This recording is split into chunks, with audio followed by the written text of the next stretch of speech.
like for such bad reasons, this became such a big match, and it shouldn't have. But it's Portugal versus Switzerland, two small countries in Europe that, first, like, this became the biggest match because Ronaldo didn't start. A 38-year-old dude didn't start, and oh my God, the biggest deal in the world. Um, Once again, this man's stealing headlines well, I don't for. think it was this. I don't think that's his fault on this one, though. So you're saying he should have started? No, no, Is that- I don't even think he should start any of these matches, to be honest with you. Like, and I'm not even saying because he's like washed like that, but because you have better players. Like, I think Rafael Leao should be starting. Mhm. Um, I don't think Jota's there, so they don't really have a player like up the middle like that, unless they put in Ramos, which I got some stuff about him. Um, but I don't think that Ronaldo needed to start any of these matches, and I don't think it's a big deal. Like, for me, I don't think it's like, for the media trying to clickbait. Yeah, I get it, but I don't think it's a big deal for him to not start this match. And it was just unfortunate that it's like that's all we're seeing before the match and Yeah. during the match. And like even if I hate Ronaldo, I don't like I don't like narratives that are not real. Like, they're showing him on the bench like just in any moment to make it look like he's mad. But I'm like, dude, like, the goals, he's like celebrating with the team, dude. Like, come on, yo. Like, this is not right. Yeah, or the walking off the pitch while everyone's celebrating still. I'm like, but he Like went and celebrated with them already. Like, what the hell, dude? Like, it's just not fair, yo. Like, at some point, you can't like you can't like bully somebody, dude. Like, I get it, like, it's mainstream and they're trying to just get engagement, but I don't think it's a big deal that he didn't start. And to say like, oh, like, he's so like he's mad because Ramos got a hat trick. When in the interview with Piers Morgan, he said, I don't care what happens, like, as long as we win. yeah. Like, I don't know. I don't know why. I mean, like you said, it's all clickbait, it's all headlines. But I don't understand why people are still surprised when he doesn't start every match, whether it's for club or country. Like, that was happening at United, you know, minus the stuff happening behind the scenes. Like, he wasn't starting. Sometimes, yeah. Um, and um, like it, I just don't get why people think he needs to start every game. Is it because Messi starts every game that they think Ronaldo needs to do that as well? Like, the teams are moving on from these players. They're not, like, me personally, I wouldn't try to revolve a team around a 38-year-old. Absolutely It's not. just like it doesn't, there's no logic in that. So I don't get why people are surprised. Trying to, and yeah, like the constant shots of him on the bench when there's nothing going on and he's straight faced. Like, of course he's gonna be straight faced You're when just there's nothing. looking. Yeah, like he's watching the game like everyone else. So Yeah, I like for me, it's just like, why, dude? Like, and the unfortunate thing is because, like, the media people are so lazy. Like, they'd rather, like, they know that bringing up Ronaldo's name is gonna be like, oh wow.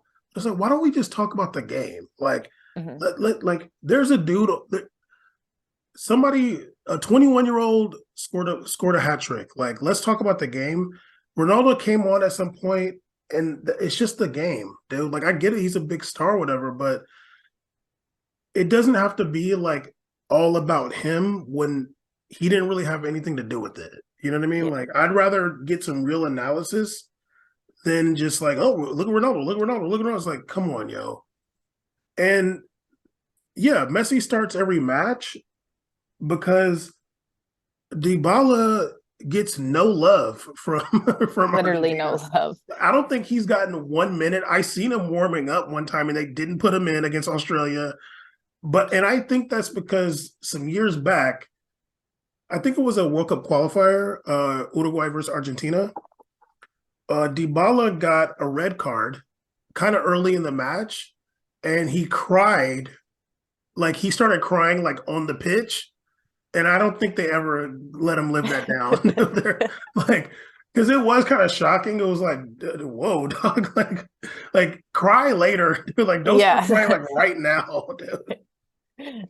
I've never seen that before. I'll have to look it up. I'll try to find it. Like it wasn't like big news, but I mean that was when we could watch the Condom World Cup qualifiers, and it was just kind of like dog, like it's not That's like Argentina's gonna qualify, dude. You're fine, Like I don't know why you're crying right now, like, but maybe he never gets chances with Argentina. He's probably so sad, like I get my one he's chance, I get a red card. he literally does get no love. Like I always forget that he's even there. I saw him Um warming up, and I was like, oh, he's gonna get some minutes. He did not get 1 minute. Like wow. But going back to Portugal versus Switzerland, in my opinion, like I was more shocked. Okay, I'm gonna say how I felt about the match. In all honesty, I felt like, did you watch it or no? I didn't watch it, no. Okay, okay. So you just got to believe everything I'm saying. In my opinion, I think Switzerland played bad more than Portugal played good because Gonzalo Ramos' first goal was like a 1 in a million shot, like 1 in a million. Like when he cocked his foot back, like nobody thought that was going to go in. It like snuck in the top corner at the near angle, and it was like, whoa, like for me, like that's not as much skill as luck. Like you're just booting it at the goal, you're trying, and it just went in. Probably your coach would tell you don't take that shot, but it went in. And to be honest with you, I feel like they're gonna gas him up after this match. But for me, like, yeah, scoring 3 goals is a big deal, but he didn't look amazing to me. Like he got 3 goals. Like the first one I think was lucky. He had another one that was like on a really good cross, like a tap in. And then another one, he was like 1v1 with the goalie and he kind of like chipped it over him. But from a close angle. So I wasn't watching the match and be like, oh, this is the guy right here. Like I was Right. like, a center forward, like you don't, you just stay around there and push the line. And I mentioned this on Twitter. Giroud last World Cup didn't score any goals, and France won the World Cup. And every single match, you would say Giroud played really well, but he did not score one time. So Ramos, like, yeah, for sure he's going to get a lot of hype. But for me, I wasn't like, oh my God, this is the guy. Right. Um, Rafael Guerrero scored a really good goal. The goal of the match for sure. Like the goal that was like wow was Rafael Leao when he came on late. He had a really nice goal, curler from the left side. That one was sweet. But Switzerland just looked terrible. I was really shocked. Like they looked good in the Euros. I think they beat France, came back and they beat France on penalties in the Euros, but they came back, I think, from 2-0 down to to end up winning that match. I'm guessing maybe they started Shaqiri and like Shaqiri's washed. I'm sorry. Yes. They left him Not a in fan. way too long. And yeah, well, either way, they scored 6 goals. It looks great. But it wasn't the same kind of match that Brazil versus South Korea. I thought South Korea was like at sometimes hanging with Brazil and like looking good against Brazil. Switzerland at no point looked good. Like they were terrible. Yeah, I mean that I don't know if that surprised me about Switzerland. I guess excuse me. Um when you say like it was more like Portugal wasn't that good, like it wasn't convincing from Portugal, but it doesn't shock me that like I think Portugal should have won this I would agree. I would agree. match regardless. But I mean, I don't even really know many players on Switzerland other than like Shaqiri, who's their goalie, Uh, Jan Summer. yeah.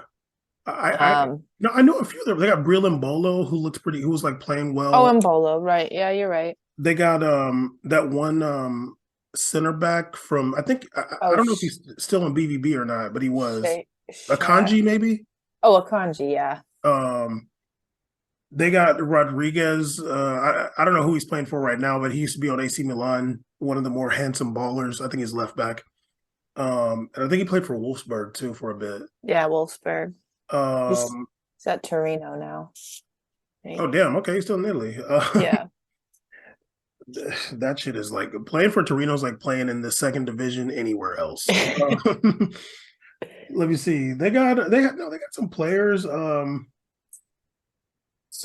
Safarovich or something like that. I heard of him before.